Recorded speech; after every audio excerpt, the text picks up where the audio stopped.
Yok. Çatdıq. Uzun ömür buymuş demək. Axı görə bilmir 80'i hamı. Tək bircə sənmi, yoxsa sənin tək 80'e çatanda 80'ir hamı. Nələr görmədin bu 80 ildə? 80'din, dayandın, yoxsa yuxuymuş. Balalar qürbətdə, dostlar qəbirdə, demək 80 yaşı qazancı buymuş. Bu nə bəxşiş idi, bu nə hədiyyə? Axı niyə sənin bəxtinə düşdü? Sənin uzun ömrün görəsən niyə vaxtsız gedənlərin vaxtına düşdü? Ha səslə, ha çağır, kim daha iyi verən?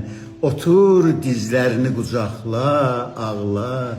Ey bu uzun ömrü mənə pay verən, mən indi neyliyim bu qocalıqla?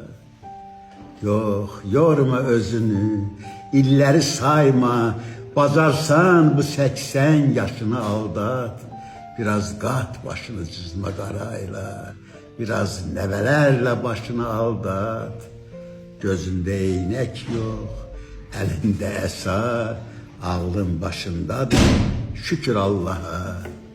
Hər ömür bir dərsdir, uzun ya qısa, son zəngə az qalıb, dərs bitir daha.